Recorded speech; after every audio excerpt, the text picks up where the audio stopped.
Assalamualaikum warahmatullahi wabarakatuh. Selamat siang teman-teman semua. Kami dari kelompok 1 akan membahas mengenai rancangan faktorial. Namun sebelum itu, kami akan memperkenalkan diri terlebih dahulu. Pertama, Falahuddin Kusuma. Kedua, Lina Safrina. Ketiga, Raudatun Mardia. Baiklah, kita langsung saja memasuki pembahasan pertama, yaitu pengertian rancangan faktorial. Apa itu rancangan faktorial? Kita bisa lihat di sini bahwa rancangan faktorial adalah suatu percobaan yang perlakuannya terdiri atas semua kemungkinan kombinasi taraf dari beberapa faktor.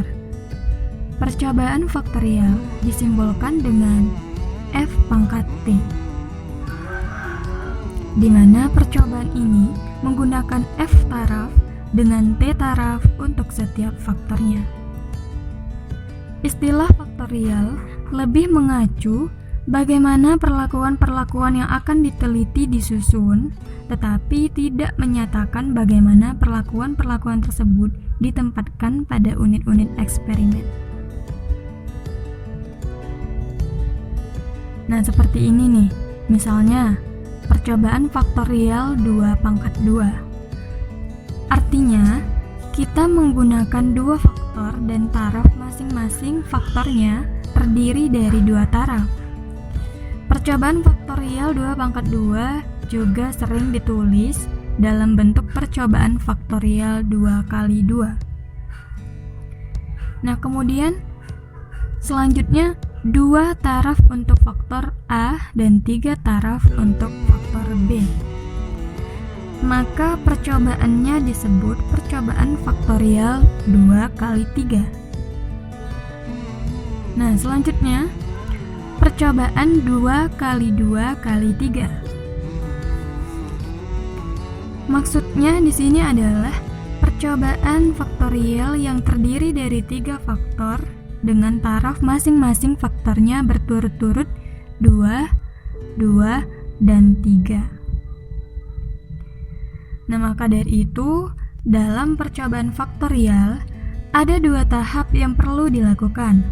Pertama, yaitu rancangan perlakuannya, dan kedua, tahap pemilihan rancangan lingkungannya, yaitu yang menyangkut percobaan seperti rancangan acak lengkap, rancangan acak kelompok lengkap, rancangan bujur sangkar Latin, split plot, dan split block. Kalau tadi pengertian, sekarang yang kedua, tujuan. Apa ya tujuan dari percobaan faktorial? Kita bisa lihat sama-sama di sini bahwa tujuan dari percobaan faktorial adalah untuk melihat interaksi antar faktor yang kita coba. Ada kalanya kedua faktor saling sinergi terhadap respon positif, namun ada kalanya juga keberadaan salah satu faktor justru menghambat kinerja dari faktor lain negatif. Sekarang yang ketiga, ciri-ciri. Apa aja sih ciri-ciri dari rancangan faktorial? Nah, berikut rancangan faktorial mempunyai ciri-ciri khusus. Di antaranya, pertama, terdiri dari beberapa faktor atau perlakuan. Kedua, setiap faktor terdiri dari beberapa taraf. Ketiga, setiap faktor diselidiki secara bersamaan. Dan yang terakhir, penamaan rancangan dengan cara menambahkan perkalian antara banyak taraf faktor yang satu dengan banyak faktor yang lain. Adapun kelebihan dan kekurangan rancangan faktorial. Kelebihannya lebih efisien dalam menggunakan sumber-sumber yang ada. Kemudian informasi yang diperoleh lebih komprehensif karena kita bisa mempelajari pengaruh utama dan interaksi. Kemudian hasil percobaan dapat diterapkan dalam suatu kondisi yang lebih luas karena kita mempelajari kombinasi dari berbagai faktor. Kalau tadi kelebihannya, sekarang kekurangannya.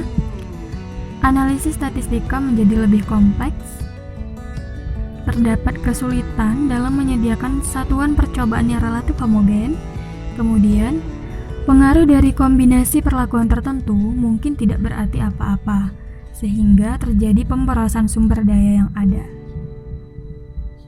Baiklah, saya akan melanjutkan penjelasan yang bertepatan dengan contoh. Amatilah pengaruh pemberian nitrogen yang terdiri dari dua taraf, N0 dan N1, dan pemberian fosfor yang terdiri dari dua taraf, P0, P1, terhadap respon tertentu dengan hasil sebagai berikut. Pada tabel tertera, simbol dari faktor, nitrogen, rataan P, maksud saya hasil dari rataan P, dan pengaruh sederhana N. Pada pengaruh sederhana atau biasa disebut dengan simple effect atau biasa disimbolkan dengan SE. SEN pada P0 sama dengan N1 P0 kurang 0. SEN pada P0 kurang N1 P0. SEN pada P0 sama dengan N1 P0 kurang N0 P0 sama dengan 48 kurang 40 sama dengan 8. SEN pada P1 sama dengan N1 P1 kurang N0 P1 sama dengan 51 kurang 42 sama dengan 9. SEP pada N0 sama dengan P1 N0 kurang P0 N0 sama dengan 42 kurang 40 sama dengan 2. SEP pada N1 sama dengan P1 N1 kurang P0 N1 sama dengan 51 kurang 48 sama dengan 3. Nilai-nilai yang tertera bisa dilihat pada tabel. Di situ kita bisa mendapatkan nilai yang dimaksud atau yang akan dicari. Berikutnya saya akan menjelaskan tentang pengaruh utama atau biasa disebut dengan main effect me. MEN sama dengan setengah MEN sama dengan setengah kali SEN pada P0 tambah SEN pada P1. Berikutnya kita akan masukkan nilai-nilai yang tertera, dan dapatlah hasilnya sama dengan 8,5. Dari penjelasan di atas, memiliki dua pengaruh interaksi, yaitu interaksi N kali P sama dengan setengah, N kali N1 P0 kurang N0 P0 tambah kali N1 P1 kurang N0 P1,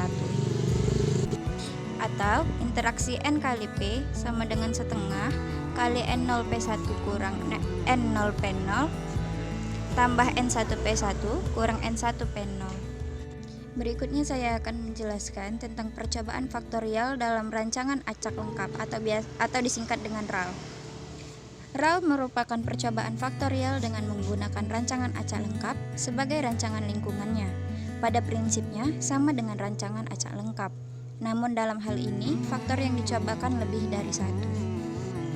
Nah, selanjutnya saya akan menjelaskan materi berikutnya, yaitu model linear. Y, IJK sama dengan mu tambah alfa I tambah beta J tambah alfa kali beta IJ tambah epsilon IJK. Dengan keterangan yang di bawahnya seperti teman-teman bisa lihat dan teman-teman ketahui sebagai berikut. Dan selanjutnya itu ada pengujian hipotesis. Yang pertama ada pengaruh utama faktor dari A. H0 banding alfa 1 sama dengan alfa A sama dengan 0, di mana faktor A tidak berpengaruh terhadap respon, dan H1 dibanding paling sedikit atau 1, di mana alfa I tidak sama dengan 0. Dan yang selanjutnya pengaruh utama dari faktor B. H0 banding beta 1 sama dengan beta B sama dengan 0, di mana faktor B tidak berpengaruh terhadap respon. Dan selanjutnya pengaruh interaksi AB. H0 banding alfa beta 11 sama dengan alfa beta kali AB sama dengan 0, di mana interaksi faktor A dan faktor B tidak berpengaruh terhadap respon apapun. Selanjutnya ada tabel analisis seragam. Ada sumber keragaman dengan perlakuan A, AB, AB, dan galat. Dan selanjutnya ada derajat bebas, jumlah kuadrat, derajat tengah, F hitung, dan F tabel. Nah, untuk analisis seragam ini bisa teman-teman lihat pada tabel yang tertera pada presentasi kami.